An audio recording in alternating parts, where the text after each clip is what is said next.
Tak kasih contoh dikit ya. Toh, Anda orang Jogja toh. Siapa yang gambar Pangeran Diponegoro pakai serban terus gamis putih itu sopo dia? Siapa yang gambar? Dan semua orang di Indonesia nganggepnya Pangeran Diponegoro itu begitu itu. Siapa ini yang bikin dulu? Apa pernah ahli sejarah mempertanyakan ini? Siapa yang bisa membuktikan bahwa Diponegoro berpakaian seperti itu? Sampai di keping mata uang pun begitu dia.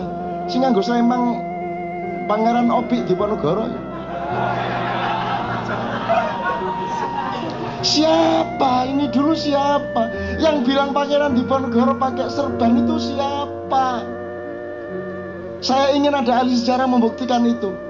Sebagaimana saya akan bisa membuktikan pakaiannya Diponegoro tak bawa ke sini besok. Fakta material sejarah. Sopo sing ngarani Pangeran Diponegoro nganggo juaran terus kaine ngene-ngene. Terus pedangnya seret. Sopo sing ngarang iki biyen sopo? Dan tidak ada orang menanyakan itu. Kalau kita tidak pernah menanyakan itu, berarti kita ahmak. Karena kita sudah tidak bisa berpikir yang lain kecuali Pangeran Diponegoro adalah tokoh berserban putih, kudanya juga putih. Sing ngarani ku sopo? Atas bahan yang mana, atas fakta yang mana? Ini baru Diponegoro loh. Belum saya sebut yang lainnya loh. Ketika sang kiai mau dibikin film Hadratus Syekh Hasyim Asy'ari, saya kan dimintai, sebenarnya aslinya toh saya dimintai tolong sama Yai Mukhid Muzadi, itu orang KNO tertua sekarang, yaitu kakaknya Pak Hasyim Muzadi. Cak, tolong jangan sampai ada film tentang Hadratus Syekh, karena beliau ini murid langsungnya Mbah Hasyim. Opo Mbah, opo Pak Mukhid, Pak Mukhid opo, saya bilang gitu. Yo gak akeh-akeh lah Cak, lur tak kei luru ya sampean. Mosok ono se film iso menggambarkan tokoh yang sebenarnya kalau tidak melalui penelitian yang benar-benar tertib dan jujur. Nomor 2 aku takon Cak, sopo sing ngeruh tinggi badannya Hadratus Syekh Hasyim Asy'ari? Berapa tinggi badannya? Berapa tinggi badannya? Boleh Nabi Muhammad diperankan oleh Arupalaka gawede ngono iku. Apa Yesus diperankan oleh Adirai? Yesusnya itu kecil, kurus, lembut gitu ya. Diperankan oleh Adirai. Penting nggak itu Mas? Kalau memang tidak penting, saya usul Bung Karno diperankan oleh Dukul. Ayo, gak paten-patenan hari-hari ini. Penting apa enggak itu? Lah sekarang Hadratus Syekh Hasyim Asy'ari tinggi badannya berapa? Kulitnya itu coklat, apa kuning, apa kehitam-hitaman? Oh, nggak ada yang tahu loh. Nggak tanya lagi. Nggak tanya. Oke, saya nggak akan perpanjang soal film, nggak apa-apa, nanti teman-teman film jadi nggak enak. Tapi intinya itu gini loh teman-teman, kita tuh mbok jangan terlalu kerasan bersalah paham kepada sesuatu, apalagi tokoh sejarah. Gitu loh. Yang bilang Gajah Mada gawede, iku sopo iku biyen, Gajahnya gede ya. Kenapa teman-teman sekalian yang dipilih menjadi Gajah Mada kok patung di Trowulan yang... Karena apa? Karena pandangan sejarawan modern adalah pandangan manusia materialis.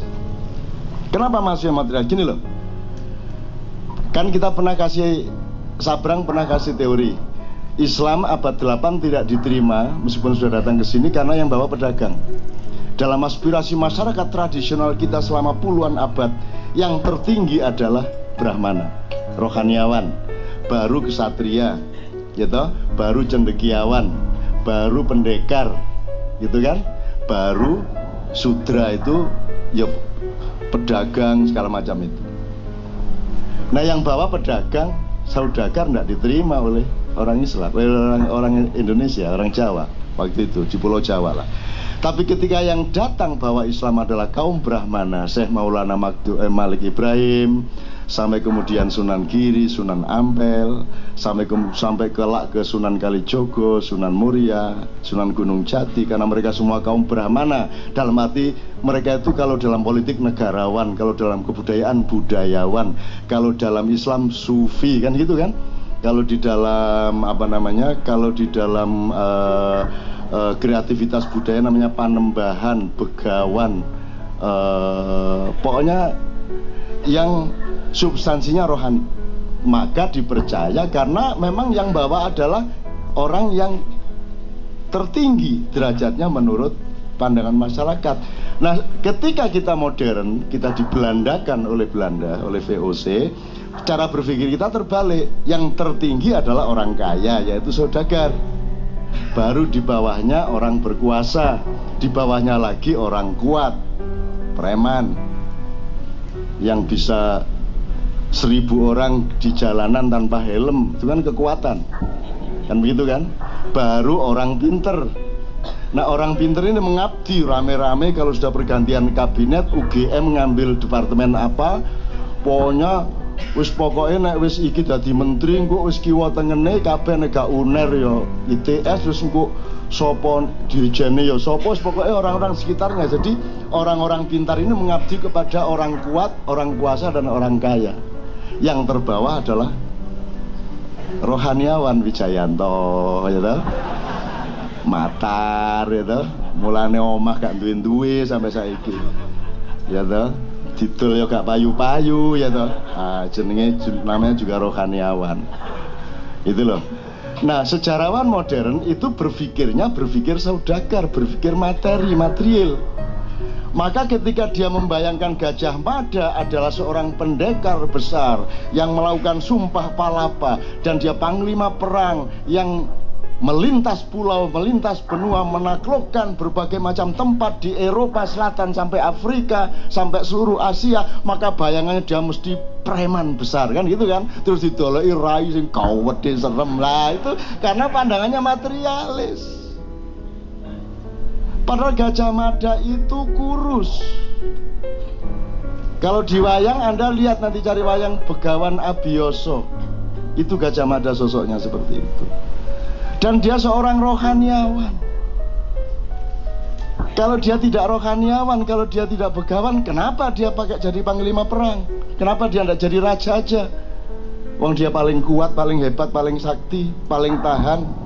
Umurnya hampir 100 tahun.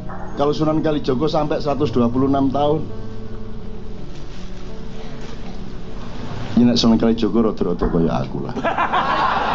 Cok muring-muring lah. Melu Cak.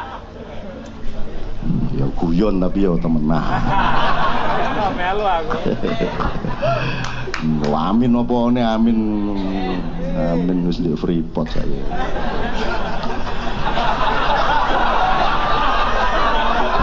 Sing kok guyu raimu dhewe lho ya. Oke, jadi maksud saya itu juga unsur keahmakan. Segala sesuatu yang dianggap harga mati tidak boleh dirubah, itu ahmakan. Jadi itu jadi apakah produk hukum, undang-undang, konstitusi, aturan pemerintah, cara berpikir, Anda temukan ahmaknya, gitu saja. Anda temukan ahmaknya. Demokrasi Indonesia ini ahmak. Sudah jelas mencelakakan berkali-kali, terus kita pakai. Sudah jelas. Parpol itu kerjanya sudah jelas. Sehari-hari Anda merasakannya sendiri, tapi terus kita pakai. Apa itu kalau bukan ismuhu ahmaq? Nek di Quran semua Ahmad, ya dah. Maksud saya, kita tetap harus terbuka, tetap harus yughayyiru ma bi anfusihim, itu terus menerus. Maka sebelum Pak Wijayanto saya ingin nambah dikit. Maka tolong Anda semua juga berpikir berani berubah. berani memimpikan perubahan sedahsyat-dahsyatnya kecuali yang sudah baku dari Allah, misalnya Al-Quran. Tapi kalau yang lainnya boleh Anda mimpikan untuk berubah.